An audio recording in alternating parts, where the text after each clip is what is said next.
नमस्कार, राज्यसभा टीवी में आपका स्वागत है। आप देख रहे हैं समसामयिक विषयों पर आधारित आपका पसंदीदा कार्यक्रम विशेष।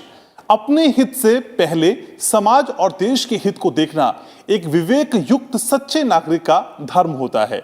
ये सोच थी महान शख्सियत ईश्वर चंद्र विद्यासागर की, जिनकी बात आज हम विशेष में करने जा रहे हैं। 19वीं शताब्दी के बंगाल के प्रसिद्ध दार्शनिक, शिक्षाविद, समाज सुधारक, लेखक और परोपकारी व्यक्ति के तौर पर इतिहास के पन्नों पर उनका नाम दर्ज है। ईश्वर चंद्र विद्यासागर के बारे में बचपन में आपने किताबों में जरूर पढ़ा होगा। भारत के सभी प्राइमरी विद्यालयों के पाठ्यक्रम में पढ़ाई के दौरान ईश्वर चंद्र विद्यासागर के बारे में बताया जाता है। इसके पीछे की सबसे बड़ी वजह यही है कि उनके आदर्शों का प्रभाव बचपन से ही बच्चों पर पड़े। पुरुष प्रधान समाज में महिलाओं की आवाज थे ईश्वर चंद्र विद्यासागर, जो वाकई चाहते थे कि महिलाओं का जीवन बेहतर बने। वो घरों से बाहर निकले, स्कूल जाकर पढ़ें लिखें। उन दिनों देश भर में महिलाओं का जीवन बहुत खराब था। खासकर अगर कोई महिला विधवा हो जाती थी तो उसका जीवन खासा मुश्किल हो जाता था। महिलाओं के इस दर्द को उन्होंने समझा और उनके अथक प्रयासों के बाद साल 1856 में विधवा पुनः विवाह कानून पारित हुआ।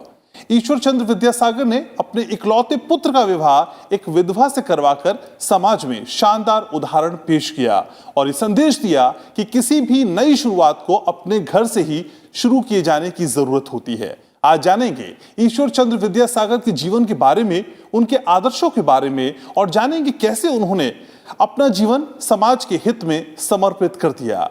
तो शुरुआत करते हैं आपके खास कार्यक्रम विशेष की।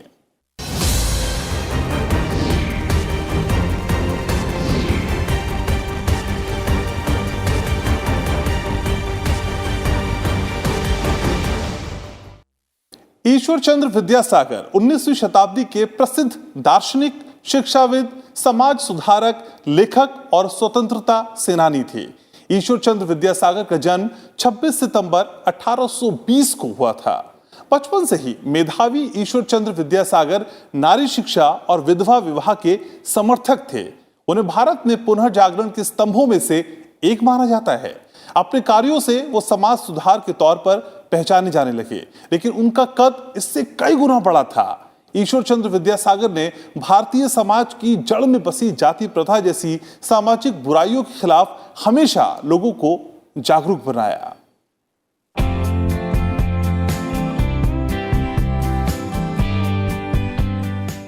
दार्शनिक, शिक्षाविद, समाज सुधारक, लेखक, जनहितैषी और स्वतंत्रता सेनानी। अगर एक साथ इन सभी को जोड़ा जाए तो जो नाम सामने आता है वो है ईश्वर चंद्र विद्यासागर।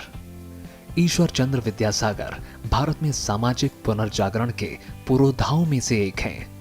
उनका जन्म 26 सितंबर 1820 को बंगाल प्रेसिडेंसी के मेदिनीपुर में हुआ था। उनकी माता का नाम भगवती देवी और पिता का नाम ठाकुरदास बंदोपाध्याय था। विद्यासागर के बचपन का नाम ईश्वर चंद्र बंदोपाध्याय था। संस्कृत भाषा और दर्शन में ज्ञानी होने के चलते उन्हें विद्यार्थी जीवन में ही संस्कृत कॉलेज ने विद्यासागर की उपाधि प्रदान की थी। इसके बाद से उनका नाम ईश्वर चंद्र विद्यासागर हो गया था। गांव में प्रारंभिक शिक्षा के बाद वे अपने पिता के साथ कलकत्ता आ गए थे। ईश्वर चंद्र ने अपनी पढ़ाई स्ट्रीट लाइट के नीचे बैठकर की, क्योंकि उनके परिवार के पास इतने पैसे नहीं थे कि वो गैस या कोई दूसरी लाइट खरीद सकें। मेधावी होने की वजह से उन्हें कई स्कॉलरशिप भी मिली थी। विद्यासागर ने 1839 में कानून की पढ़ाई पूरी की। इसके बाद 1841 में सिर्फ 21 साल की उम्र में कोर्ट विलियम कॉलेज में संस्कृत विभाग के प्रमुख के तौर पर काम शुरू कर दिया। 1849 में एक बार फिर वे साहित्य के प्रोफेसर के तौर पर संस्कृत कॉलेज से जुड़े।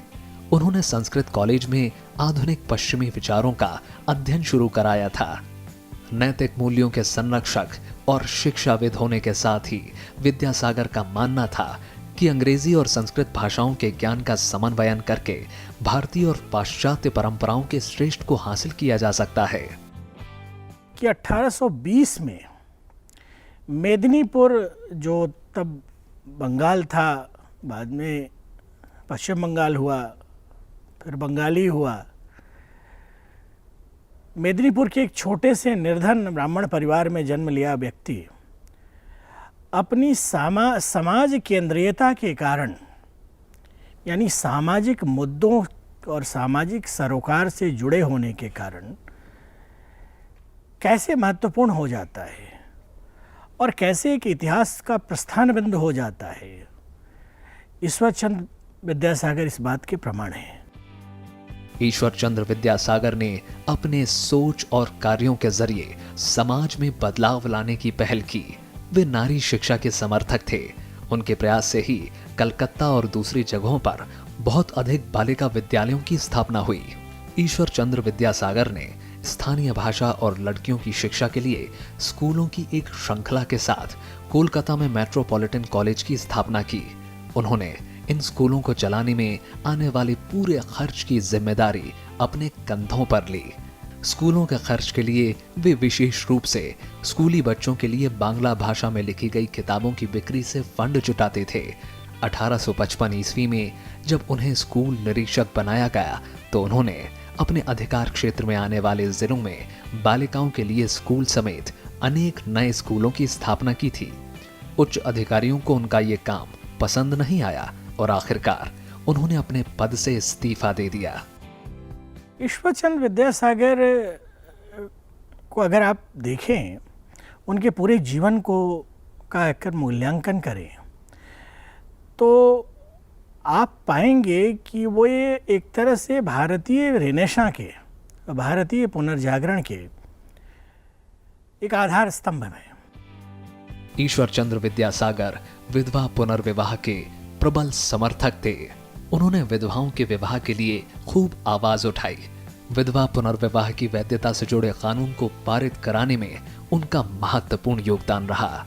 उनके प्रयासों का ही नतीजा रहा कि विधवा पुनर्विवाह कानून 1856 पारित हुआ। उन्होंने खुद एक विधवा से अपने बेटे की शादी करवाई थी। उन्होंने बहुपत्नी प्रथा और बाल विवाह के खिलाफ भी आवाज उठाई थी। उन्होंने बंगाली भाषा के विकास में भी योगदान किया था और इसी योगदान के कारण उन्हें आधुनिक बंगाली भाषा का जनक माना जाता है। उन्होंने बांग्ला भाषा के गद्य को सरल और आधुनिक बनाने में उल्लेखनीय योगदान दिया। उन्होंने बांग्ला लिपि के वर्णमाला को सरल और तर्क सम्मत बनाया। वे कई समाचार पत्रों और पत्रिकाओं के साथ भी गंभीरता से जुड़े हुए थे और इसके साथ उन्होंने सामाजिक सुधारों की वकालत करने वाले कई महत्वपूर्ण लेख भी लिखे। बहुत ही साधारण परिवार में उनका जन्म हुआ। स्कूल इंस्पेक्टर की नौकरी थी। वे इस बात के भी प्रमाण हैं कि पद कितना भी बड़ा या छोटा हो, आप बड़े या छोटे इस चीज़ से होते हैं कि आपके जीवन में मुद्दे कितने बड़े या छोटे हैं। स्त्री शिक्षा को लेकर, विधवा विवाह को लेकर जो उनके प्रयास हैं, उन्हें इतिहास में एक मील के पत्थर के रूप में स्थापित करते हैं। शिक्षा शास्त्री के रूप में विशिष्ट योगदान करने वाले ईश्वर चंद्र विद्यासागर का निधन 29 जुलाई 1891 को हुआ था। विद्यासागर के निधन पर रविंद्रनाथ टैगोर ने लिखा था कि ये आश्चर्य करने वाली बात है कि भगवान ने 4 करोड़ बंगाली बनाए लेकिन इंसान एक ही बनाया। सहनशीलता, सादगी और देशभक्ति उनकी पहचान थी। वे आर्थिक संकटों का सामना करते हुए भी अपनी उच्च पारिवारिक परंपराओं से कभी हटे नहीं। संकट में भी वे कभी सत्य के मार्ग से नहीं टिके। Bureau report, Rajya Sabha TV. महान समाज सुधारक, लेखक और शिक्षक ईश्वर चंद्र विद्यासागर ने तत्कालीन सामाजिक रूढ़ियों को चुनौती देते हुए समाज को एक नई राह दिखाई। समाज को बदलने के लिए वो लगातार काम करते रहे। जीवन भर वो बाल विवाह और सामाजिक कुरीतियों का विरोध करते रहे। उन्होंने महिलाओं की दशा में सुधार और विधवा पुनर्विवाह कानून को पास कराने में अपना योगदान दिया, जो कि अतुलनीय है। 19वीं सदी के इस महान समाज सुधारक की प्रेरणा और प्रासंगिकता आज के दौर में पहले से भी कहीं ज्यादा है।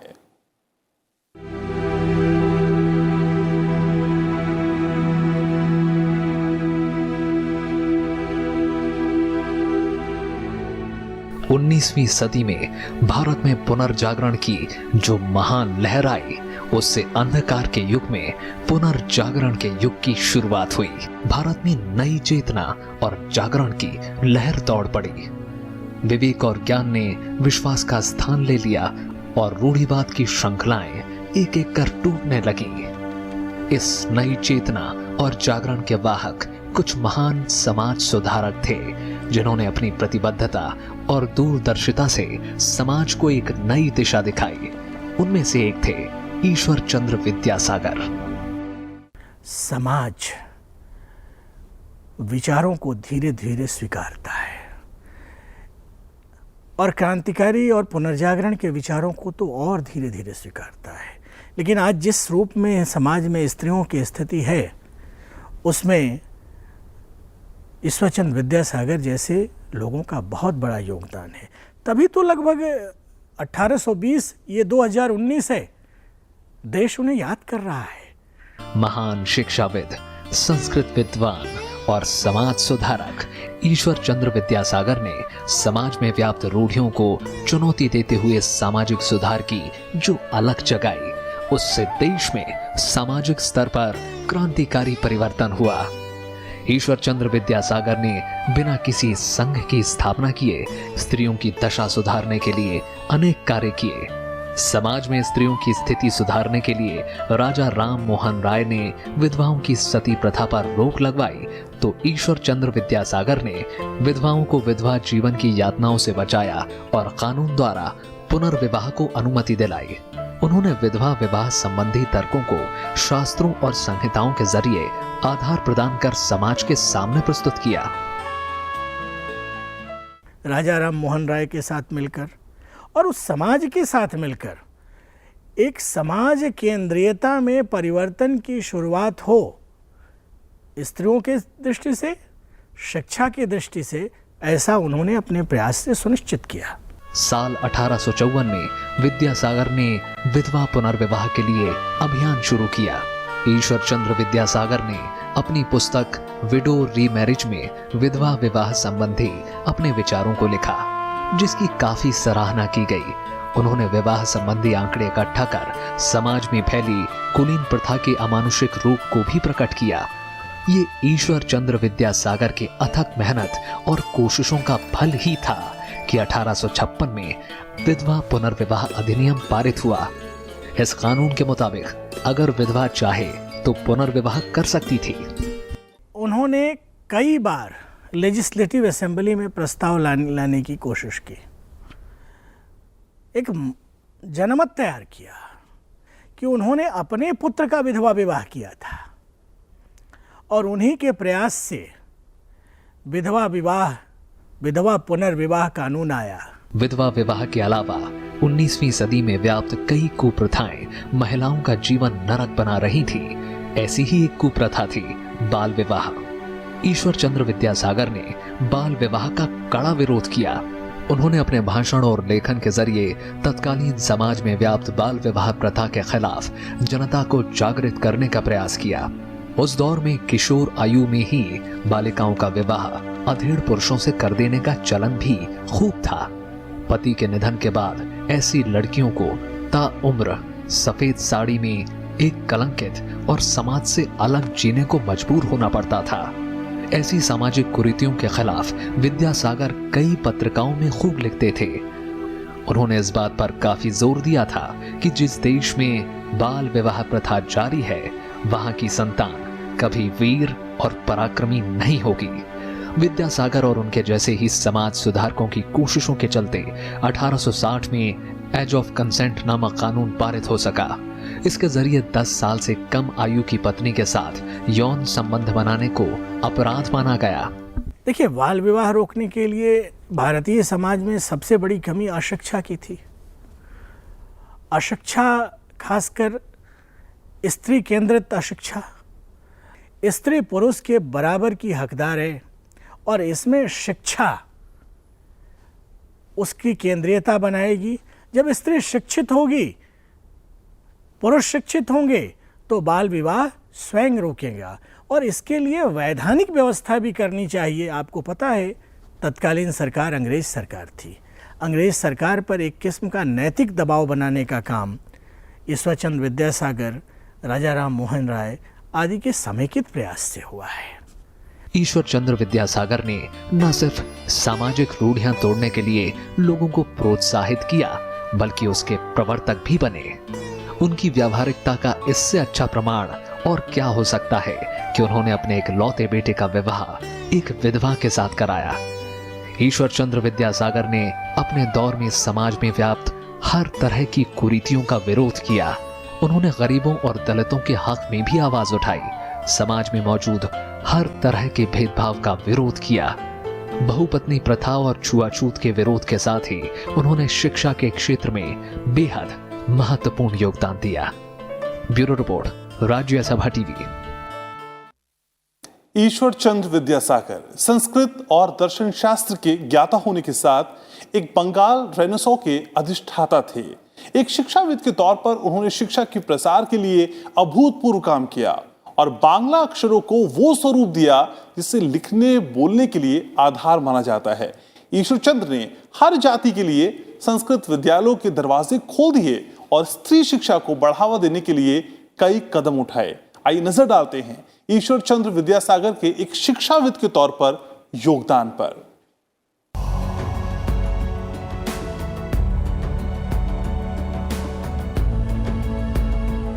दर्शन शास्त्री, संस्कृत के विद्वान, समाज सुधारक और एक महान शिक्षाविद ईश्वर चंद्र विद्यासागर 19वीं सदी के वो महान विभूति जिनके योगदान को आज भी देश याद करता है। बंगाल रेनेसां का वो दौर जब सामाजिक धार्मिक सुधार के लिए कुछ गिने चुने प्रबुद्ध लोगों ने आवाज उठाई, उनमें ईश्वर चंद्र विद्यासागर का नाम सबसे पहले आता है। भारतीय समाज अंग्रेजों की हुकूमत से जूझते हुए कई सामाजिक कुरीतियों में जकड़ा हुआ था। बाल विवाह, अशिक्षा और सती प्रथा समाज का हिस्सा थी, जिसे समाप्त करने के लिए राजा राम मोहन रॉय और महर्षि दयानंद सरस्वती जैसे समाज सुधारक काफी कोशिश कर रहे थे। ईश्वर चंद्र विद्यासागर ने इन सभी लोगों का काफी समर्थन किया। ज्ञान के सागर विद्यासागर दया के सागर भी थे। एक बार उनके घर के बाहर उन्होंने देखा कि एक महिला असहाय पड़ी है। उसके शरीर पर से दुर्गंध आ रही थी। लोग उसे देखकर मुंह फेर ले रहे थे, पर वो उसे उठाकर अपने घर ले गए। उसकी सेवा की, उसके खाने पीने से लेकर रहने तक की व्यवस्था की। महर्षि दयानंद सरस्वती जब बंगाल में रहा करते थे, तब ईश्वर चंद्र विद्यासागर उनके विचारों को काफी सुना करते थे। वो उनसे इतने प्रभावित हुए कि समाज में महिलाओं की दुर्दशा को बदलने के लिए व्याकुल हो उठे। उन दिनों बंगाल में विधवा नारियों की हालत बहुत ही दयनीय थी। बाल विवाह और बीमारी के कारण महिलाओं का जीवन बहुत कष्ट में बीतता था। ऐसे में उन्होंने नारी शिक्षा और नारी उत्थान के लिए बड़े पैमाने पर काम करना शुरू किया। ईश्वर चंद्र विद्यासागर स्त्री शिक्षा के प्रबल समर्थक थे। महिलाओं को पुरुष की तरह ही शिक्षा मिले, ये सोच ईश्वर चंद्र विद्यासागर को अपने माता पिता से संस्कारों में मिली थी। संस्कृत महाविद्यालय में शिक्षक के तौर पर उन्होंने संस्कृत की शिक्षा के लिए सभी जातियों और महिलाओं के लिए दरवाजे खोल दिए। 1849 में बैथ्यून के सहयोग से कन्या विद्यालय की स्थापना की, जो आगे चलकर बैथ्यून कॉलेज के नाम से मशहूर हुआ। कलकत्ता विश्वविद्यालय की पहली स्नातक चंद्रमुखी बासु थीं, जो बैथ्यून कॉलेज की छात्रा थीं। समाज सुधार अभियान के तहत ईश्वर चंद्र विद्यासागर ने स्थानीय भाषा और लड़कियों की शिक्षा के लिए 40 स्कूलों की एक श्रृंखला शुरू की। लड़कियों को उच्च शिक्षा मिले, इसके लिए कलकत्ता में मेट्रोपॉलिटन कॉलेज की स्थापना की। यही नहीं, झारखंड में संथाल आदिवासियों के उत्थान के लिए कई सालों तक परिश्रम किया। संथाल बालिकाओं की शिक्षा के लिए झारखंड में पहले विद्यालय की स्थापना की। जब वो स्कूल इंस्पेक्टर थे तो उन्होंने लड़कियों के लिए स्कूल खोले और उनकी पूरी चिंता के केंद्र में शिक्षा और खासकर स्त्रियों की दशा, वो उनके केंद्र में है, उनके पूरे चिंतन के केंद्र में। जो विद्यालय उन्होंने स्थापित किए उस सभी विद्यालयों का खर्च वो स्वयं निर्वहन करते थे। 1849 में आपको जानकारी होगी, पहला स्त्रियों के लिए जो पहला स्कूल कलकत्ता में खुला, ये ईश्वरचंद्र विद्यासागर के प्रयास से खुला। शिक्षाविद के तौर पर उन्होंने तब की शिक्षा व्यवस्था में कई अहम बदलाव किए। संस्कृत कॉलेज में प्रोफेसर के तौर पर काम करते हुए 1851 से 1858 में संस्कृत महाविद्यालय की शिक्षा व्यवस्था और प्रशासनिक व्यवस्था में आमूलचूल परिवर्तन किया। उनके प्रयासों से बंगाली शिक्षा में एक क्रांति आ गई। बंगाली जिस तरह बोली जाती थी उसमें परिवर्तन कर सरल और शुद्ध बनाने का श्रेय ईश्वरचंद्र विद्यासागर को ही जाता है। उन्होंने बंगाली वर्णों को पुनर्गठित किया। अक्षर ज्ञान को सरल करने के लिए उन्होंने 12 स्वर और 40 व्यंजनों का गठन किया। उनकी लिखी किताब बोर्नो परिचय आज भी बांग्ला अक्षरों के ज्ञान के लिए पढ़ाई जाती है। उन्हीं के प्रयास से तमाम स्कूल खोले गए, स्त्रियों के शिक्षा के लिए स्कूल खोले गए। वे खुद चूंकि संस्कृत कॉलेज के पढ़े हुए थे, उन्होंने संस्कृत कॉलेज में नामांकन के लिए समाज का अंत्यज तबका, वो तबका जो समाज में हाशिए पर है, उसको संस्कृत में कैसे नामांकन हो सकता है, इसलिए स्कूल इंस्पेक्टर रहते हुए उन्होंने नामांकन की शर्तों में ढिलाई बरती। इसका उन्हें खामियाजा भी चुकाना पड़ा। बांग्ला वर्ण परिचय, बांग्ला भाषा को उन्होंने जिस ढंग से एक स्त्रीकृत मानकीकृत करने का प्रयास किया, यह भी अपने आप में एक बड़ा कदम है। साहित्य के क्षेत्र में भी ईश्वरचंद्र विद्यासागर ने अभूतपूर्व योगदान दिया। उन्होंने कई संस्कृत पुस्तकों का अनुवाद किया और सामाजिक परिस्थिति पर पुस्तकें लिखी। कई पुस्तकों का लेखन और अनुवाद किया। 1948 में बांग्ला इतिहास, 1849 में जीवन चरित, 1854 में कालिदास की शकुंतला, 1860 में महाभारत, सीतार वनवास, 1869 में भ्रांति विलास, 1873 में ओती ओल्फ होइलो, आभार ओती ओल्फ होइलो, 1884 में ब्रजविलास, 1886 में रत्नो परीक्षा लिखी। इसके अलावा बच्चों के लिए बेताल पंचविशंति 25 कहानियों का संग्रह भी लिखा। सामाजिक कुरीतियों पर उनकी किताबों में 1855 में आई विद्धो विवाह, 1871 में बहु विवाह पर लिखी किताब बहु विवाह और बाल विवाह की कमियों पर बाल विवाह लिखा। अनेक संस्कृत ग्रंथों का अनुवाद कर बांग्ला भाषा और साहित्य को समृद्ध करने में बड़ा योगदान दिया। कि जिन पुस्तकों को उन्होंने अनुवादित किया, उन पुस्तकों की बिक्री से जो फंड आता था वो बच्चों के शिक्षा पर खर्च करते थे। यह अपने आप में शिक्षा की समाज केंद्रीयता और व्यक्तित्व की समाज केंद्रीयता का उदाहरण है। भारतीय समाज अगर सामाजिक कुरीतियों के जकड़न से बाहर निकल पाया तो उसके पीछे ईश्वरचंद्र विद्यासागर जैसे शिक्षाविद और समाज सुधारक का अभूतपूर्व योगदान रहा है, जिसके लिए देश सदा कृतज्ञ रहेगा। Bureau report, Rajya Sabha TV.